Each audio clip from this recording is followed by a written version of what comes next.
I stared at my phone, reading the text from my younger brother Jason for the third time. "Hey man, cabin's packed this year. Parents invited Aunt Linda's whole crew. No space. You understand." I typed back a single word. "Okay." Because what else was there to say? This was the same story every year, just with different excuses. An hour later, scrolling mindlessly through social media, I saw it. My parents had posted photos from the airport. The entire extended family stood there, grinning at the camera, ready to board their flight to Lake Tahoe. Cousins, aunts, uncles, Trevor, with his perfect wife, even their Labrador retriever, Max, tongue hanging out happily. Everyone was there, everyone except me. My name is Philip, and at 28 years old, I should have been used to this feeling by now, but somehow, it never got easier. I set my phone down on my coffee table and looked around my small apartment in Sacramento. The suitcase I had packed 2 weeks ago sat by the door, a silent witness to my naive hope that this year might be different. I am the middle child of 3 brothers, and for as long as I can remember, I have been the one who gets forgotten. Not in dramatic ways that make for good stories, but in quiet, consistent ways that chip away at you over time. My older brother Trevor is 30 years old and works as a corporate lawyer in Denver. He drives a BMW, lives in a luxury condo, and married a woman named Heather, who looks like she stepped out of a catalog. My younger brother Jason is 26 and runs a craft brewery in Portland that has been featured in local magazines. He is charming, spontaneous, and always the center of attention at family gatherings. Then there is me. I teach history at a public high school. I love my job. I love when a student finally understands the significance of the Constitutional Convention or gets excited about the civil rights movement. But to my family, teaching is just nice. Not impressive. Not worth bragging about at dinner parties. I pulled up Jason's text again and read it more carefully. The cabin sleeps 12 people comfortably. I had been going to that cabin since I was 7 years old. I knew every creaky floorboard, every window that stuck, every bedroom configuration. I started counting on my fingers. Mom and Dad, Trevor and Heather, Jason, Aunt Linda, and Uncle Ray. Their 2 adult kids, Marcus and Julie. That was 9 people. Even if Jason brought someone, that was 10. 11 if you counted generously. My phone buzzed. A notification from Instagram. I opened it and felt my stomach drop. It was a story from my cousin Julie. She had posted a boomerang video of everyone at the airport gate, and I could see Jason's arm around a woman I did not recognize. The caption read, "So excited Emma gets to experience the family Christmas tradition, and her sister too." I sat very still. Jason had brought his new girlfriend Emma, and her sister. That was why there was no room. They had chosen 2 strangers over me. I set my phone face down and stared at the ceiling. This was not new. This was a pattern that stretched back years, and I could trace it like a timeline of small betrayals. 2 years ago at Thanksgiving, I had mentioned I could not eat gluten due to a medical issue. My mother had nodded, said she understood, and then served a meal where literally everything contained wheat. When I quietly made myself a salad from the vegetable tray, she had sighed loudly and said, "Well, I guess some people are just too picky to enjoy family holidays." I had not corrected her. I had just eaten my salad and smiled. When Trevor got engaged, the family had thrown him a massive engagement party. I had been told about it a week before, too late to arrange for a +1, even though I was dating Amanda at the time. I had shown up alone and spent the evening watching my parents gush over Heather while I refilled chip bowls and took out trash. When Jason opened his brewery, there was a grand opening party. I had driven 3 hours to Portland for it, excited to support my brother. When I arrived, Jason had handed me an apron and asked if I could help serve drinks because one of his staff had called in sick. I had spent the entire night working the event while Jason gave tours and soaked up praise. I never got to just be his brother celebrating his success. I was unpaid labor. Last year, I had earned my master's degree in education. It had taken me 3 years of night classes while teaching full-time. I had been so proud. My parents had promised to come to the graduation ceremony. The morning of graduation, my mother had called. "Honey, we completely forgot that Jason's birthday dinner is tonight. We already made reservations, you understand, right? We will celebrate you another time." They never did. Every single time, I had swallowed the hurt. I had told myself that keeping the peace was more important than my feelings. I had convinced myself that being the steady, reliable one was a role that mattered. But Amanda, my girlfriend at the time, had seen what I could not. 6 months ago, she had broken up with me. We were sitting in her car outside my apartment, and she had turned to me with tears in her eyes. "Philip, I love you, but I cannot watch you disappear anymore. You put everyone else first. Your family treats you like you do not matter, and you just accept it. You are so busy being invisible that you have forgotten you actually matter. I cannot be with someone who does not value themselves." I had tried to argue. I had told her she did not understand family dynamics, but she had shaken her head. "I understand that the people who love you should not make you earn basic respect. I am sorry, but I cannot do this anymore." Now, sitting alone in my apartment with a packed suitcase going nowhere, her words echoed in my head. I picked up my phone and looked at the family photo again. They all looked so happy, so complete, and I was not there. For the first time in my life, I felt something shift inside me. It was not anger exactly, it was more like clarity. I had requested time off work 2 months ago, specifically for this trip. I had bought gifts for everyone. I had been looking forward to the smell of pine trees and the sound of snow crunching under boots and the warmth of the fireplace at the cabin. But they had not made room for me. They had made room for Jason's girlfriend and her sister, 2 people who had probably known my family for all of 5 minutes. They had made room for the dog, but not for me. I stood up and walked to my bedroom. I opened my laptop and sat on the edge of my bed. My hands hovered over the keyboard for a moment. Then I typed, "Sedona, Arizona resorts." The search results filled my screen with images of red rock formations glowing in desert sunlight, luxury casitas with private patios, and hiking trails that looked like something from another planet. I had never been to Sedona. I had never really traveled alone before. Family vacations had always been group affairs where my preferences were never asked and rarely considered. I clicked on a boutique resort called Desert Sanctuary. The photos showed a small property with only 20 rooms, each one a private casita with floor-to-ceiling windows overlooking the mountains. There was a spa, a restaurant that featured local ingredients, and immediate access to hiking trails. I checked the dates. December 23rd through December 30th, available.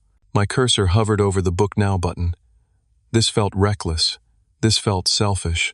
This felt like something the old Philip would never do. I clicked it. The confirmation screen loaded. The price made me wince slightly, but I had savings. I had been setting money aside for months, thinking I might need it for family emergencies. My mother's car had been making weird noises last summer, and I had assumed I would be asked to help with repairs.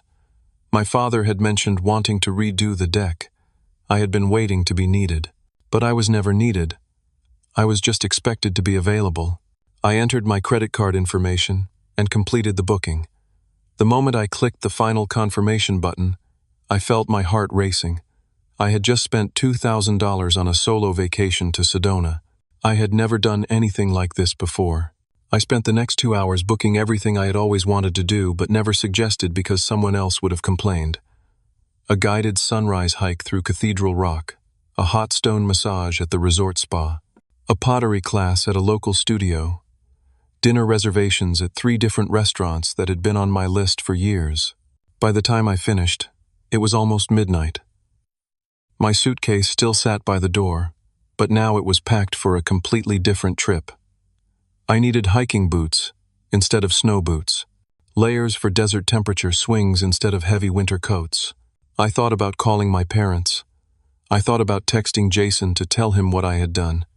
But what would I say? That I was hurt? They already knew I was excluded and had not cared enough to fix it. That I was going on my own trip? They would probably be relieved they did not have to feel guilty about the cabin situation. So I said nothing. On December 23rd, I woke up early and finished packing. I double-checked my flight information. I made sure my apartment was locked up. And then, just before I called a rideshare to the airport, I opened Instagram and posted a photo. It was just my boarding pass to Phoenix, but I added a simple caption, "Taking some time for myself this holiday." I turned off my phone before I could see if anyone reacted. I did not want to know. I just wanted to go. The flight was smooth. I had a window seat and spent most of the 2 hours staring at the landscape below, watching California give way to Arizona. When we began our descent into Phoenix, I could see the red rocks in the distance, and something in my chest loosened. I rented a car and made the 2-hour drive north to Sedona. The landscape changed gradually, desert floor rising into those impossible red formations that seemed to glow from within as the afternoon sun hit them. By the time I pulled into the resort parking lot, the sky was turning shades of orange and pink that I had only ever seen in paintings. Check-in was easy. The woman at the desk was warm and efficient, handing me a key card and a map of the property. "You are in Casita 7, she said. "It has one of the best sunset views on the property. Enjoy your stay, Philip." The casita was perfect. One large room with a king bed covered in white linens, a sitting area with a leather chair and a fireplace, and an entire wall of windows that opened onto a private patio. Beyond the patio, the red rocks rose against the sky like ancient sentinels. I stood on the patio and took a deep breath. The air smelled like juniper and earth. It was quiet except for the occasional bird call. I was completely alone, and for the first time in longer than I could remember, alone felt like peace instead of punishment. That evening, I walked to a restaurant in town that I had read about. It was small and cozy, with wood-beam ceilings and a menu that changed daily. I was seated at a table by the window with a view of the main street, which was decorated with luminarias and white lights for the holidays.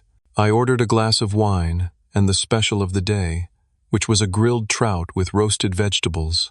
I had brought a book, a historical fiction novel about World War II, that I had been trying to finish for months but never had time for because I was always helping someone else with something. I was 3 chapters in when a voice beside me said, "Is that the new Anthony Doerr?" I looked up. A woman about my age stood next to the table holding a menu. She had dark hair pulled back in a ponytail and wore hiking clothes. She smiled apologetically. "Sorry, I did not mean to interrupt. I just finished that book last month and loved it."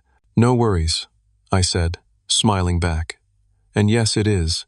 I am only about 100 pages in, but it is incredible so far." "Mind if I join you?" she asked. "All the other tables are full, and eating alone on Christmas Eve feels a little too sad, even for me." I gestured to the empty chair. "Please." "No worries," I said, smiling back. "And yes, it is. I am only about 100 pages in, but it is incredible so far."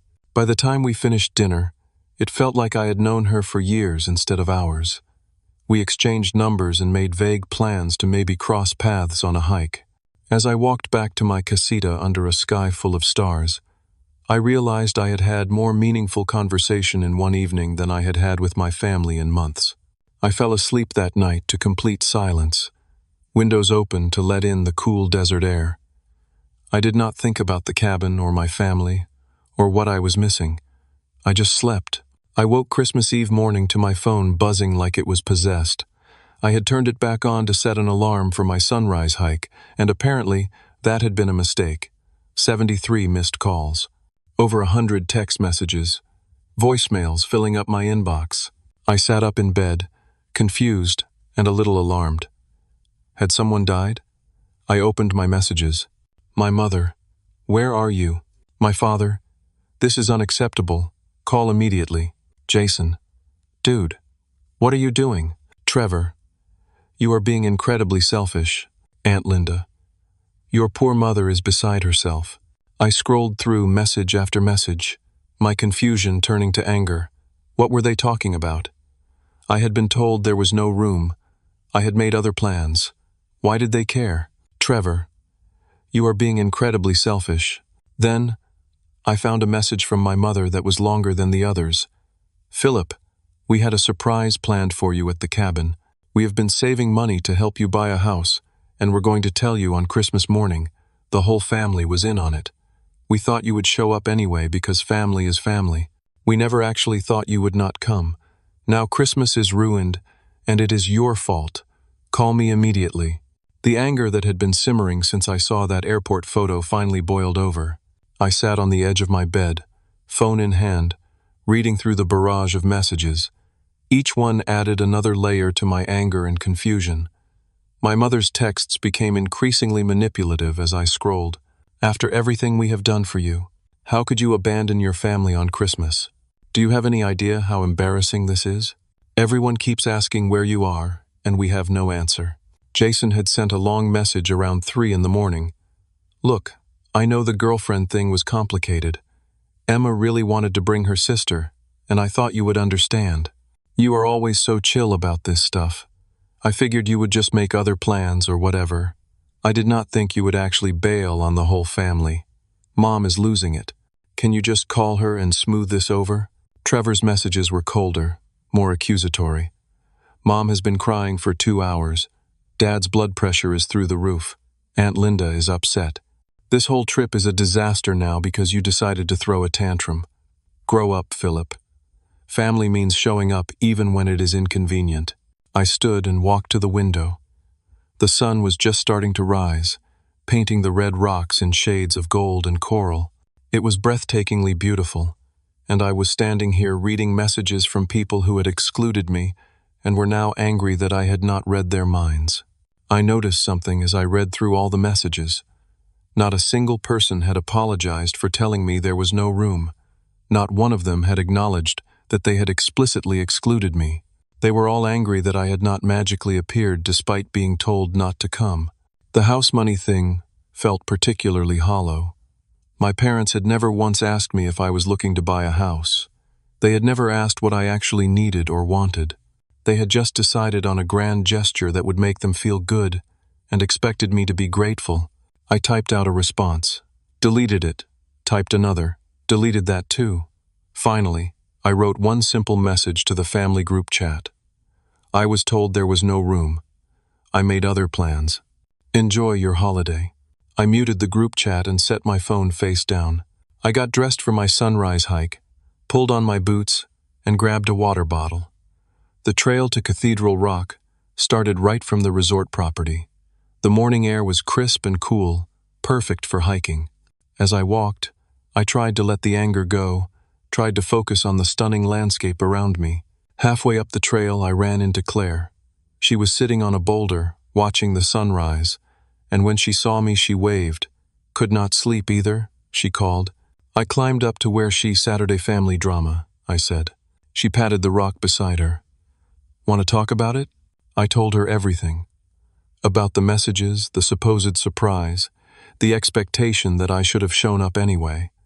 She listened without interrupting, and when I finished, she was quiet for a moment. "Can I tell you what I see?" she asked. "I see a family that took you for granted for so long that they cannot handle you finally setting a boundary. They are not upset because they miss you. They are upset because you are not playing your role anymore." Her words hit me hard because they were true. I had always been the peacekeeper, the one who absorbed everyone else's dysfunction so they did not have to deal with it. And now that I had stopped, they did not know what to do. We hiked the rest of Cathedral Rock together, reaching the top just as the sun fully cleared the horizon. The view was incredible. Miles of red rock formations stretching in every direction, the desert floor far below. Claire took a photo of me with my arms spread wide, grinning like an idiot. "Send that to your family," she said. "Show them you are doing just fine."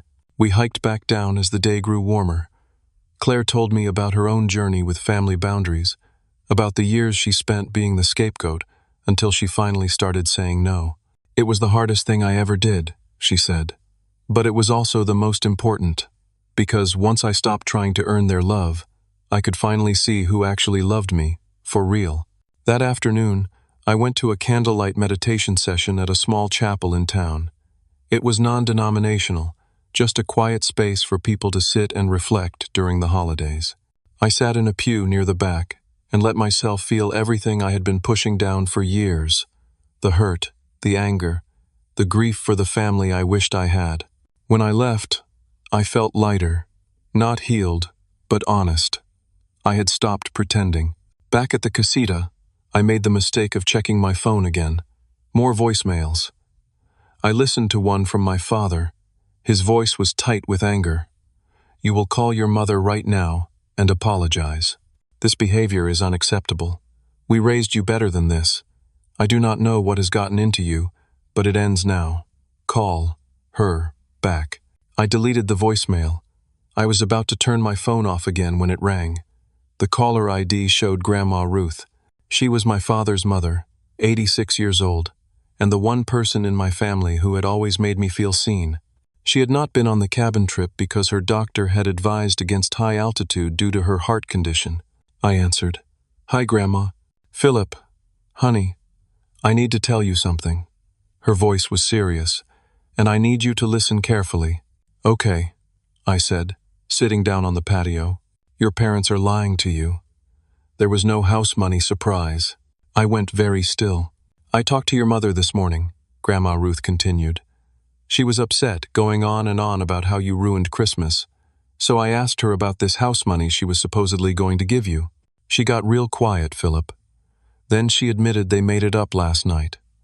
The truth is, everyone at the cabin kept asking where you were. Aunt Linda apparently made a comment about how they could not make room for their own son but found room for strangers. Your parents were embarrassed. They had no good answer. So they concocted this story about a surprise to make you look like the bad guy for not showing up. They are rewriting history to save face." I could not speak. I just sat there, phone pressed to my ear, as my grandmother continued. "I have watched them do this to you your whole life, sweetheart. I should have said something sooner, and I am sorry I did not, but I am saying it now. I am proud of you for finally putting yourself first. You do not owe them an apology. You do not owe them anything. Do not you dare let them make you feel guilty for this." "Grandma," I managed to say, my voice rough. "Thank you. You enjoy your trip, honey. You deserve it. And when you get back, you come have dinner with me. Just us. I want to hear all about it." After we hung up, I sat on the patio for a long time, watching the light change on the rocks as the sun moved across the sky. My family had lied to me. They had created an entire false narrative to avoid accountability. And if Grandma Ruth had not told me, I might have believed it. I might have apologized. I might have spent the rest of my life thinking I had been the one in the wrong. But I knew the truth now. And there was no going back. Christmas Day started with another sunrise hike, this one solo. I needed time alone with my thoughts, and the trails provided that. The red rocks looked different every hour as the light changed, and I found myself noticing details I would have missed if I had been talking. The way juniper trees grew out of impossible cracks in the stone, the lizards sunning themselves on warm rocks, the absolute silence broken only by wind and my own footsteps. As I hiked, years of memories replayed in my mind with new clarity. Things I had explained away or minimized now looked different through the lens of Grandma Ruth's truth. But I knew the truth now, and there was no going back. After we hung up, I sat on the patio for a long time, watching the light change on the rocks as the sun moved across the sky. My family had lied to me. They had created an entire false narrative to avoid accountability. And if Grandma Ruth had not told me, I might have believed it. I might have apologized. I might have spent the rest of my life thinking I had been the one in the wrong. The Thanksgiving I supposedly chose not to attend. I had not chosen anything. I had the flu, a fever of 102, and I had called to let them know I was too sick to travel. My mother had said, "Oh, that is too bad," and then had never mentioned rescheduling or bringing me leftovers or checking if I was okay. 2 weeks later, when I saw her, she had said in front of the whole family, "Well, Philip decided not to join us for Thanksgiving this year," making it sound like a choice. Every single instance followed the same pattern. Exclude Philip, then reframe it as Philip's choice or Philip's problem when he reacted. They had been doing this for so long that they probably believed their own revisions. I sat on a boulder at the summit of Bell Rock and looked out at the vast expanse of Arizona landscape. For the first time in my life, I was not going to defend myself. I was not going to argue. I was not going to try to make them understand. I was just going to live my life, and they could be part of it or not, but only on my terms. By the time I hiked back down, It was almost noon. I showered, changed, and headed to the pottery class I had booked. It was held in a small studio downtown, taught by a local artist named Margaret, who was probably in her 60s with clay-stained hands and a warm smile. There were 5 other people in the class, all solo travelers spending the holiday doing something creative. We each sat at a wheel, and Margaret showed us the basics. My bowl was lumpy and uneven, but I made it with my own hands and it was mine. When it wobbled off center, Margaret just laughed and said, "Perfect is boring. Character is what makes art interesting."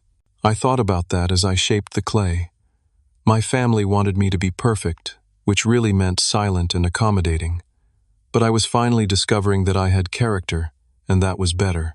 After the class, I had a massage appointment at the resort spa. I had never had a professional massage before. It had always seemed self-indulgent, but as the therapist worked out knots in my shoulders I did not even know were there, I realized this was not indulgence. This was care, and I deserved care. Dinner was at a steakhouse that had been on my list for years. I ordered exactly what I wanted without considering anyone else's preferences or dietary restrictions. A ribeye, medium rare, garlic mashed potatoes, a glass of good red wine. I ate slowly, savoring every bite, reading my book between courses. As I was finishing dessert, my phone buzzed. Claire had texted, "Some of us solo travelers are having a bonfire at the resort tonight if you want to join. 8 p.m. by the fire pit. No pressure." I showed up at 8 with a thermos of hot chocolate from the resort cafe.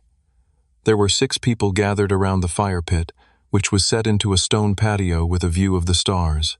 Claire introduced me to everyone. Marcus from Boston, a therapist in his 40s, 2 women from Chicago, best friends who had decided to skip their family dramas and travel together, a retired couple from Minnesota who had lost their only child 5 years ago and could not face another Christmas of well-meaning relatives asking invasive questions. We talked for hours about family, about boundaries, about what it meant to choose yourself. Marcus, the therapist, said something that stuck with me. The people who genuinely love you do not make you earn basic respect. If you are constantly auditioning for someone's approval, that is not love. That is control. I told them about the fake house money surprise, and everyone's reaction was the same. Anger on my behalf. Not one person suggested I should understand my family's perspective or give them the benefit of the doubt. They all agreed that making up a lie to manipulate me into feeling guilty was cruel. "Here is what I tell my clients," Marcus said. "You cannot control other people's behavior, but you can control your response. And sometimes the healthiest response is to simply stop participating in dysfunction." One of the women from Chicago, Anna, raised her mug. To stop participating in dysfunction. We all toasted. It felt like a turning point. I got back to my casita after midnight, tired in the good way that comes from meaningful connection. I checked my phone one more time. More messages from my mother about how I was ruining her holiday. Jason saying I needed to fix this. My father demanding I call. But there was one message that stood out. From Trevor. It was long, and it was different. "Philip, I need to tell you something, and I need you to know I am saying this without Mom and Dad's knowledge. They asked me to lie and say the house money thing was real. They wanted me to back them up, to help sell the story so you would feel guilty and come crawling back. I went along with it at first because that is what I always do. I am the good son. I keep the peace. But Jason and I were talking tonight after Mom and Dad went to bed, and we realized something. We have both been treating you the way they do. Like you are disposable. Like your feelings do not matter as long as we get what we want. I have been complicit in this for years, and I am sorry. I do not know if that matters to you anymore, but I am really truly sorry. I told Mom and Dad an hour ago that I am not participating in the lie. They are furious with me now. Jason is still on their side, still thinks you are overreacting. But I am done. I am done watching them scapegoat you and pretending I do not see it. I read the message 4 times. Trevor, the golden child, the one who had always been held up as the example I should follow, was seeing the pattern too. For the first time in my entire life, I was not completely alone in this. I texted back, "Thank you for telling me. That took courage." His response came immediately. "I should have had courage years ago. I am sorry it took this long." I fell asleep that night feeling something I had not felt in a long time. Hope. Not hope that my family would change, but hope that I could have genuine relationships with at least some of them. And that was enough. The next 2 days passed in a blur of beauty and peace. I hiked every morning, sometimes with Claire, sometimes alone. We visited art galleries in town where local artists sold paintings and sculptures inspired by the desert landscape. I bought a small painting of Cathedral Rock at sunset to remind me of this trip, of the moment I chose myself. Trevor kept texting updates. My parents were livid that he had refused to support their lie. Jason had called him a traitor. The atmosphere at the cabin was tense. Aunt Linda and Uncle Ray had started asking uncomfortable questions about why the family treated me the way they did. "I think I might leave early," Trevor texted on December 27th. "Being the favorite came with its own cage, and I am realizing I have been just as trapped as you were." I called him. It was the first real conversation we had had in years, maybe ever. He told me about the pressure of being the golden child, how every achievement had to be perfect because anything less would be letting everyone down. He told me he had envied my teaching career because it seemed like something done for love rather than approval. "I make $200,000 a year, and I hate my life," he said quietly. "You make a fraction of that, and you actually enjoy going to work. I think you might be the smarter one." Trevor kept texting updates. My parents were livid that he had refused to support their lie. Jason had called him a traitor. The atmosphere at the cabin was tense. Aunt Linda and Uncle Ray had started asking uncomfortable questions about why the family treated me the way they did. "I think I might leave early," Trevor texted on December 27th. "Being the favorite came with its own cage, and I am realizing I have been just as trapped as you were." "Do not leave the cabin early because of me," I told him. "Stay. Set your own boundaries. Show them what it looks like to say no without leaving. You are trying to change. That matters." On December 27th, my phone rang while I was having lunch at a cafe. Aunt Linda. I almost did not answer, but something made me pick up. "Philip, I owe you an apology." Her voice was thick with emotion. "I should have said something years ago. I have watched your parents treat you like you do not matter, and I have stayed silent because I did not want to cause family conflict. But that makes me complicit. I am so sorry." I felt tears prick my eyes. "Thank you for saying that. Ray and I are cutting our trip short," she continued. "We are not comfortable watching them scapegoat you and pretend it is your fault. We are driving home tomorrow. But when everyone is back, we would love to take you to dinner. Just us, if you are willing." "I would like that," I said. After she hung up, I sat in the cafe for a long time, watching tourists walk by in the December sunshine. The family structure I had thought was solid was cracking, shifting, revealing what had been hidden underneath all along. That evening, my phone rang again. My mother. I stared at it for 3 rings before answering. "Hi, Mom. Philip." Her voice was tight. "I think we need to discuss your behavior." Something in me hardened. "No, Mom. We need to discuss yours." Silence. Then, "Excuse me? You told me there was no room at the cabin. You made a choice to exclude me. Then you got embarrassed when people asked where I was, so you made up a lie about a surprise to make me look like the bad guy." Grandma Ruth told me the truth. "Your grandmother has no idea what she is talking about," my mother said, but her voice wavered. "Do not lie to me anymore," I said, and I was surprised by how calm I sounded. "I am not doing this anymore.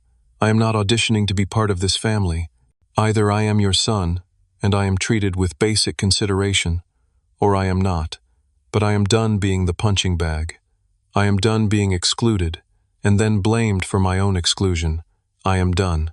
"Philip, you are being incredibly dramatic." "No. I am being honest for the first time in my life. And if you cannot handle that, then we have a bigger problem than Christmas plans." More silence. Then, "I need to talk to your father." She hung up. I sat on my casita patio, shaking slightly. I had just confronted my mother. I had stated clear boundaries. I had not yelled or been cruel. I had just told the truth. 10 minutes later, my phone rang again. My father. I answered, bracing for anger.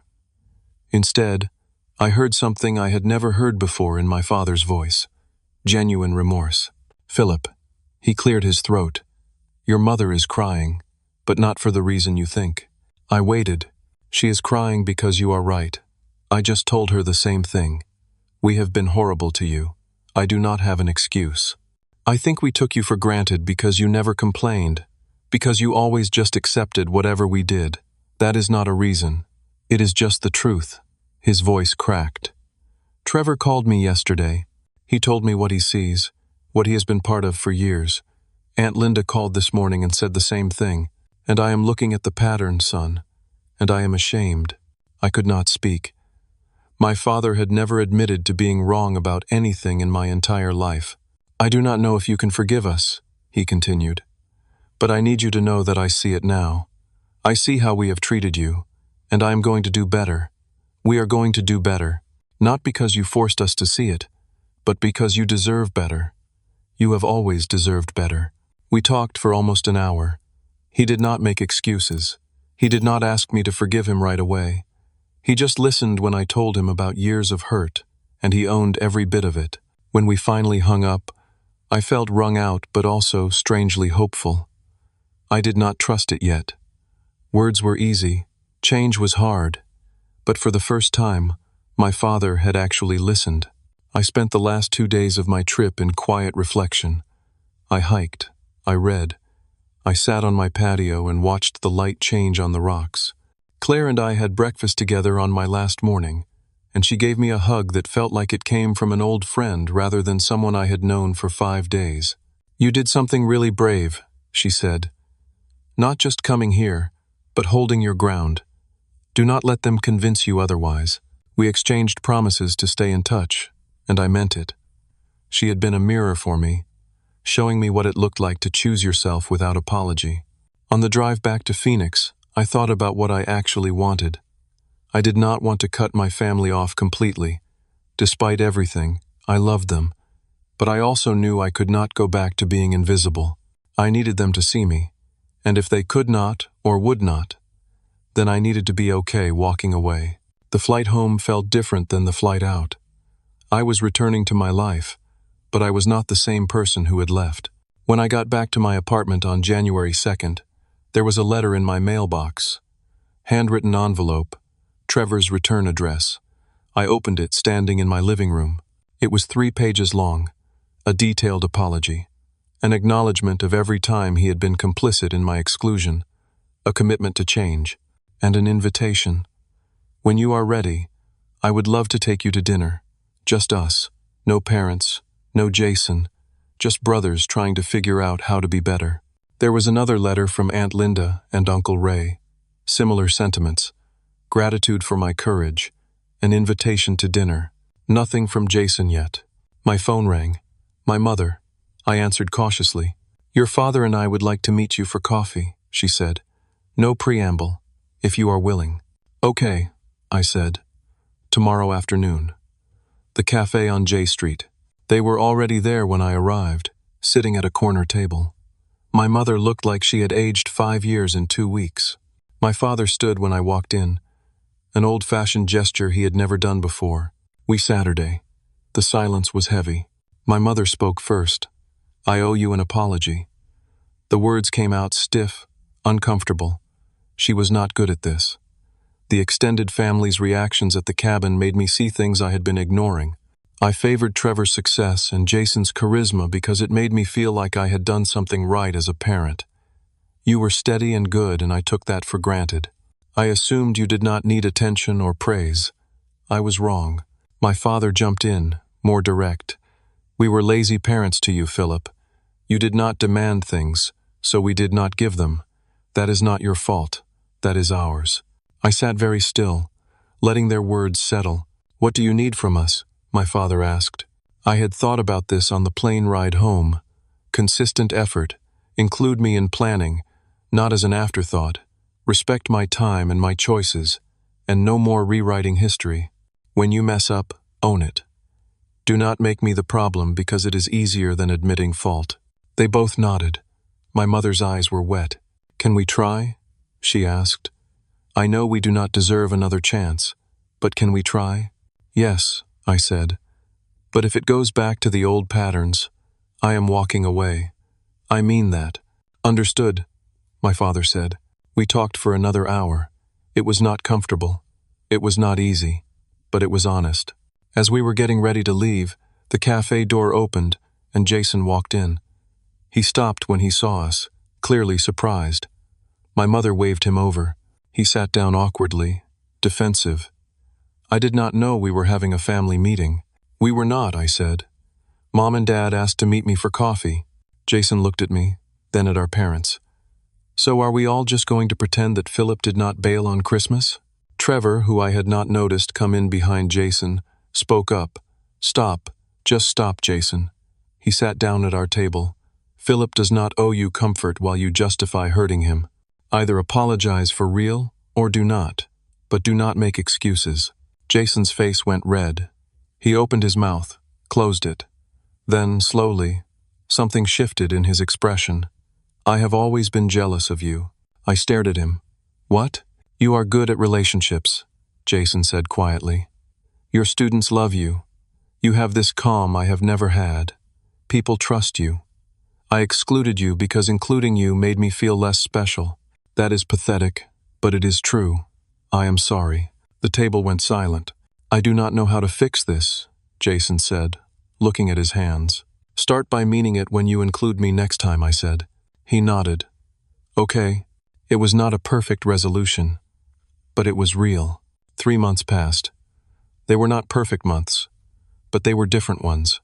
Trevor and I started having dinner together once a month. Real dinners where we talked about actual things, not surface-level family updates. He told me about his marriage, which was struggling because he had built his whole identity around work and success. I told him about my students, the ones who were struggling and the ones who were thriving. We talked about our parents, about the patterns we had learned and were trying to unlearn.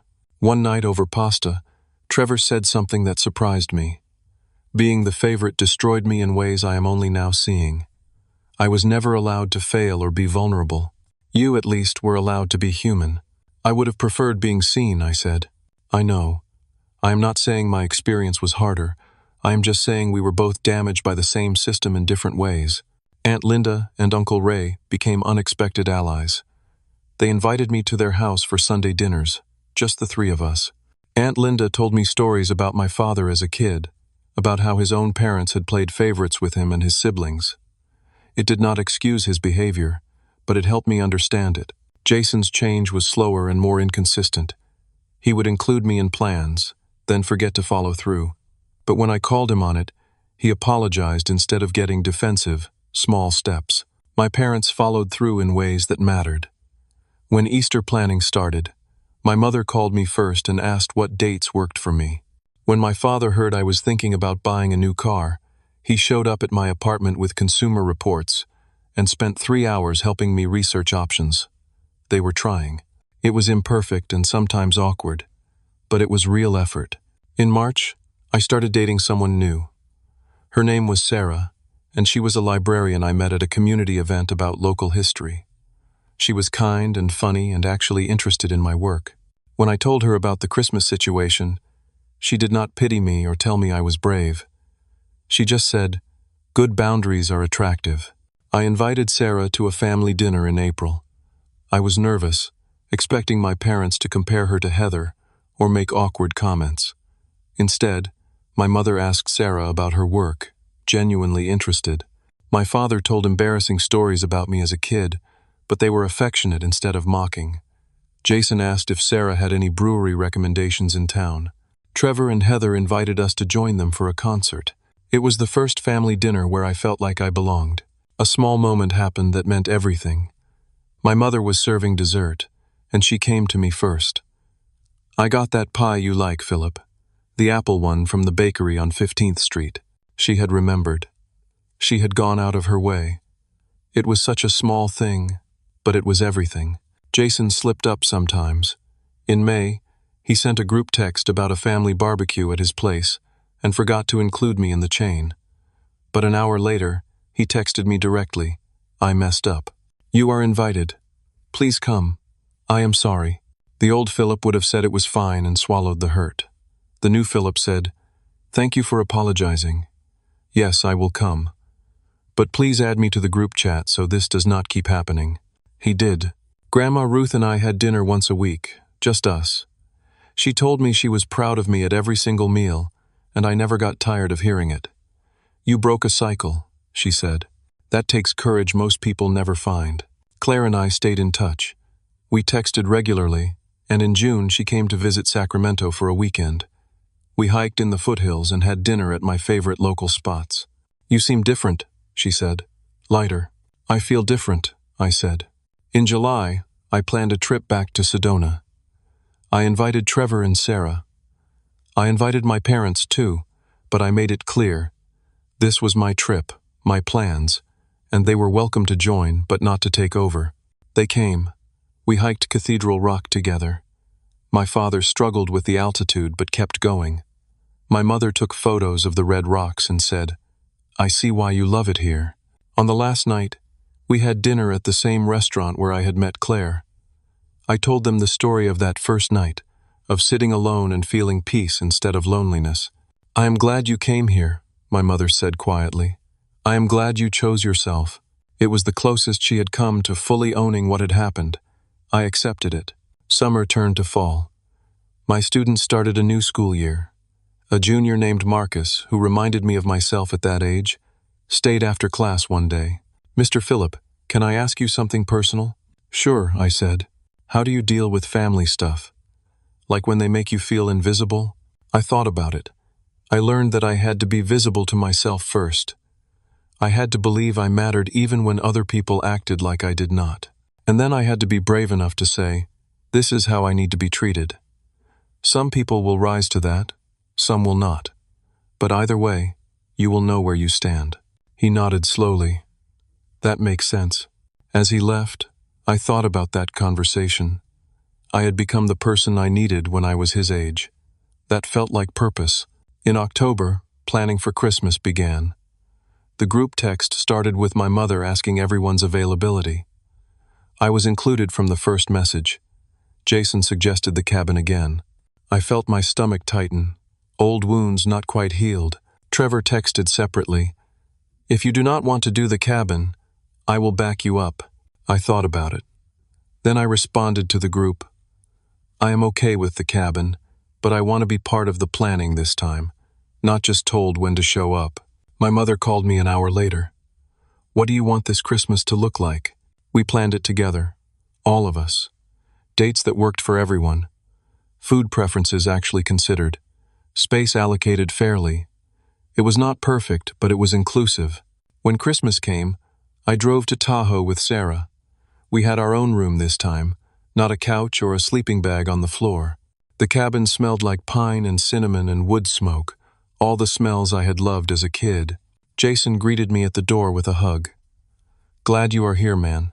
Trevor helped with my bags. My parents both hugged me, real hugs that felt like they meant it. That week was not perfect. Old patterns surfaced sometimes. But when they did, I addressed them calmly and clearly, and most of the time, people corrected course. On Christmas morning, we opened gifts together. My parents gave me a framed photo from Sedona, the one Claire had taken of me at the top of Cathedral Rock with my arms spread wide. To remind you, the card said, that you matter. Always have. Always will. I cried. Sarah held my hand. Trevor squeezed my shoulder. On the last day of the trip, I stood on the cabin's deck looking out at the snow-covered pines. My father came and stood beside me. You changed this family, he said. You know that, right? I just stopped pretending, I said. That is the same thing. Back home in January, back in my classroom, a student asked me about my Christmas break. I smiled. It was good, really good. What made it special? She asked. I thought about Sedona, about Claire and Marcus and the bonfire, about Grandma Ruth and Trevor's apology and Jason's admission of jealousy, about my parents actually trying. about Sarah beside me through all of it, about becoming visible to myself first. I learned that I was worth showing up for, I said, even if I had to show up for myself first. The student nodded thoughtfully and went back to her notes. But I sat at my desk for a moment, looking at the Sedona painting on my wall, the photo on my desk of all of us at the cabin this year, Sarah and me smiling. I thought about the journey from last Christmas to this one, from being excluded to being included, from being invisible to being seen. It had not been easy. It had required courage I did not know I had. But it had been worth it, because here is what I finally understood. Your worth is not determined by whether other people choose to see it. Your worth exists independent of recognition. But when you start seeing your own worth, when you stop contorting yourself to fit into spaces that do not make room for you, something shifts. The people who genuinely care about you will make the effort, and the people who do not will reveal themselves. Setting boundaries is not about punishing others. It is about honoring yourself. It is about saying, I matter, even when no one else is saying it for you, especially when no one else is saying it for you. Real family shows up, not when it is convenient, but when you need them. And sometimes that family is the one you are born into, once they learn how to actually see you. Sometimes that family is the one you choose, the Claires and Grandma Ruths and Aunt Lindas who recognize your worth without needing to be convinced. Setting boundaries is not about punishing others. It is about honoring yourself. It is about saying, I matter, even when no one else is saying it for you, especially when no one else is saying it for you. I look at my students now, and I see the ones who are invisible in their families. I see the ones who are trying to earn love that should be freely given, and I tell them, gently but firmly, you matter. You do not need to audition for basic respect. The right people will see your worth. The wrong people will make you question it. Choose the right people. And if you have to, choose yourself first. Because that Christmas in Sedona, sitting alone on a patio under a sky full of stars, I learned the most important lesson of my life. You cannot pour from an empty cup. You cannot give to others what you refuse to give yourself. And sometimes the most loving thing you can do for everyone, including yourself, is to simply say, I matter. And I am done pretending I do not. My family is different now, not perfect, not healed completely, but honest. And that honesty is the foundation for something real. I am different now, too. I still teach. I still care deeply about my students and my family and my friends, but I do not disappear anymore. I do not make myself small. I show up as I am, and I let people decide if that is enough for them. And the people who matter? They have decided it is more than enough. They have decided I was always enough. I just had to believe it first. So if you are reading this and you have ever felt invisible in your own family, if you have ever been excluded and then blamed for your exclusion, if you have ever wondered if you matter, you do. You absolutely do. And you do not need anyone's permission to start living like you matter. Sometimes the greatest gift you can give yourself is the simple, radical act of choosing you. Now, I want to hear from you. Have you ever had to set boundaries with family members who took you for granted? How did you find the courage to choose yourself when everyone expected you to keep sacrificing? Share your story in the comments below. Your experience might be exactly what someone else needs to hear today. If this story resonated with you, please hit that like button. It helps more people find these stories and realize they are not alone in their struggles. And if you have not already, subscribe to this channel for more real-life stories about family dynamics, boundaries, and personal growth. Share this video with someone who needs to hear that they matter, that their feelings are valid, that choosing themselves is not selfish. Thank you for listening to my story. Thank you for being here. I hope wherever you are in your own journey, you know that you are worth showing up for. You are worth making room for. You are worth the effort. Take care of yourselves. And remember, family is not just who shares your blood. Family is who shows up, who tries, who sees you. Choose wisely, choose yourself, and build the life you deserve.